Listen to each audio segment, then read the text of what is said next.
Hey everyone, my name is Rachel, and this is why am I so nervous? Hey everyone, my name is Rachel, and welcome to my YouTube channel.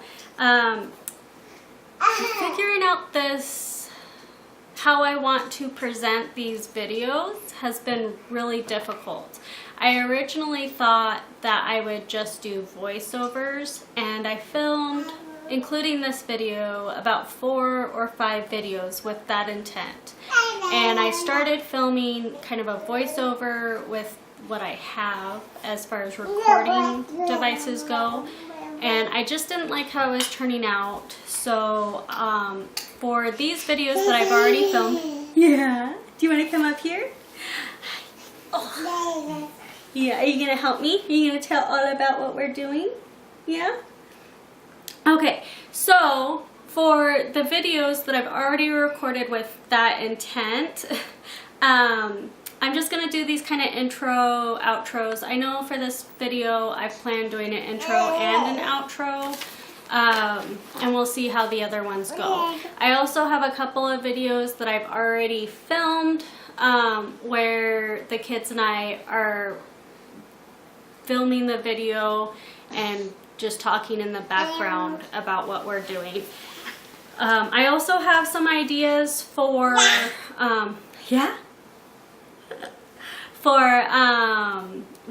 more vlog style kind of videos, and we'll see how those actually turn out, because as you'll find out, what I imagine in my head is not always what comes out in the end. But anyway, today's video, I'm going to show how I dyed some yarn that I spun. This is the first yarn that I've ever spun, and I spun it on my drop spindle. And that's all I have right now is a drop spindle. Someday I'm hoping to be able to save up money and get an actual spinning wheel and play with that. But for now, the drop spindle. And it's quite fun and a good place to start. Anyway, so I'm looking down because I have paper. I have notes. I am known for going off on tangents and talking and talking and talking, and I know you don't want to hear me talk for like 20 minutes about something that's sort of related to this video. I want to keep it quick, snappy.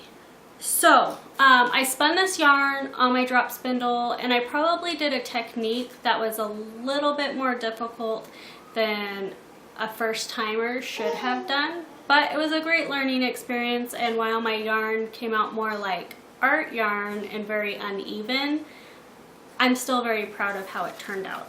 So what I did is I think it's called something like ply on the go, and the basic premise is that you spin a length of single on your drop spindle, and then instead of just immediately winding that length of single onto your drop spindle, you ply it, and then you put it on your drop spindle, and then you draft and spin more single and ply that and put it on your drop spindle, and as you go until you run out of fiber or space on your drop spindle.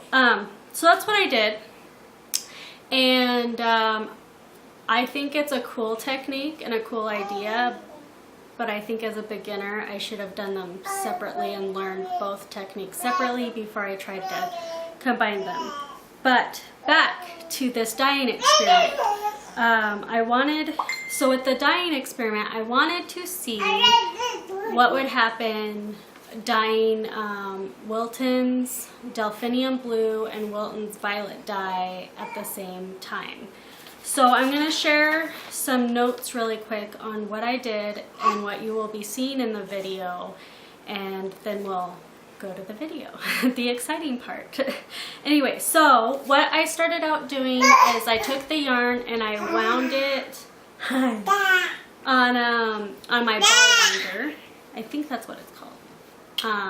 If not, I'm sure if anyone ever watches this video, I'll be corrected in the comments, but I'm pretty sure it's called a ball winder. It has like a little crank, and you clamp it to a table or some kind of surface, and it winds the yarn. Hey, I'm sorry, she's like playing with the tripod right now. Come here, come here. We don't play with the tripod. No. Okay. Anyway, so you wind it.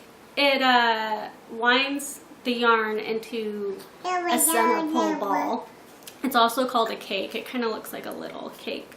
I wound that into a cake, and then I soaked it in a big bowl of water for about 30 minutes or so.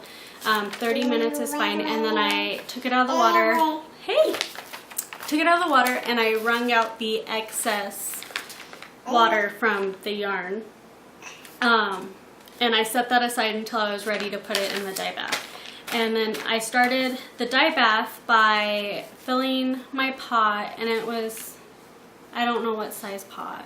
I think it holds like 10 cups of water, and I filled it probably about halfway, so 5 or 6 cups of water, and I brought that to a simmer. And I added about 3 tablespoons of vinegar. And what I've learned is it's kind of a learning curve with how much vinegar you should add, depending on your water. Because harder water, I believe, takes more vinegar. Softer water, you don't need as much. Oh, here it is. Okay. And then after that, I made the dye bath with the Delphinium blue. So I added an amount of, of that to the dye bath. I didn't measure how much food coloring I added. I just went on site and how deep of a color it looked in the dye bath. And let's see, let me find my notes. There we go. And then I added the violet to the center of the cake. And my idea with doing this was that in my head I was thinking that the violet would stay in the center, and the Delphinium blue would kind of stay. Oh, honey, no. All right. I hope this is centered again. No. You're gonna stay in my lap for a minute. Okay. Yeah, you're helping. So I know from watching other people's videos on YouTube that both Delphinium blue and Wilton's violet break. And oh, are you okay? You good? Okay. And what I mean by break is that the colors, the individual colors in the dye separate, and as the yarn takes it in. So red or pinks take to fiber faster than blues do. And so you kind of see a separation of color. And that's what I mean by breaking.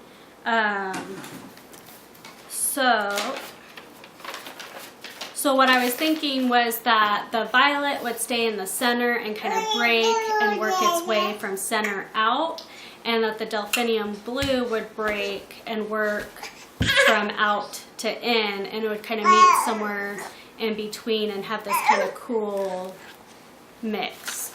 Let's go to the video and see what actually happens.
share a few more notes of the middle to end process of what you saw. And so after 10 minutes of simmering on the stove, I've covered.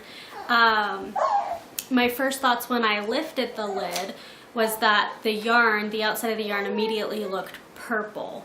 And I wasn't expecting that. I was, in my head, I was expecting that the purple would stay in the middle and not come out. But the violet decided to intermingle with the Delphinium blue dye bath, and that's fine. It was just not what I was expecting.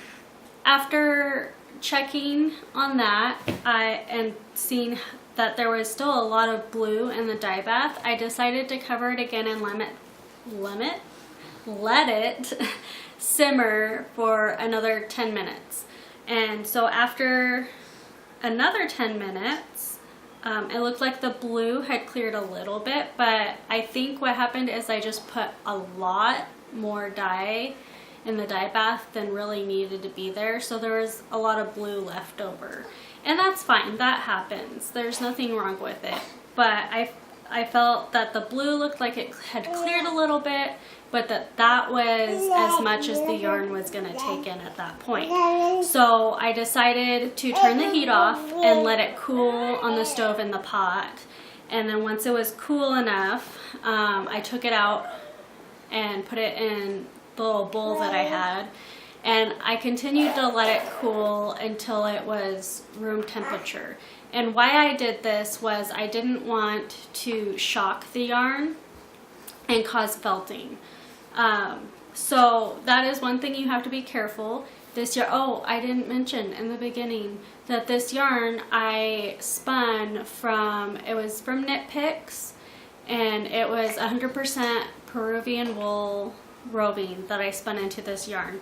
So with it being 100% wool, it has a higher likelihood between heat and agitation to cause some felting, and I didn't want to cause any of that. So I was very careful, let it completely cool down before I washed and rinsed it. Once it was finished cooling and I had washed and rinsed it and wrung out as much water as I could with my hands, I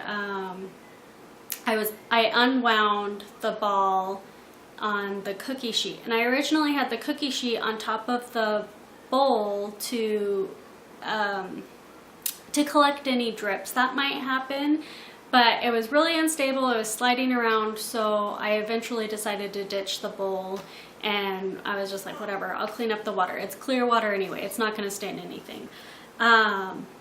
So I unwound it to let it dry flat on that cooling rack. Hey!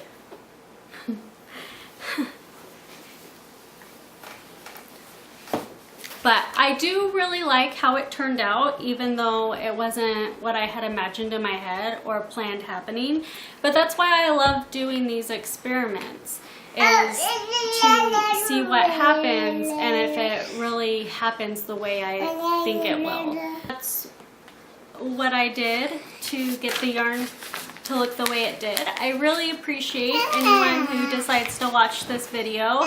And the next clip that you see is the hank of the finished and dried yarn. And I hope you guys have a great day, evening, week, wherever you are, and I will see you on the next video.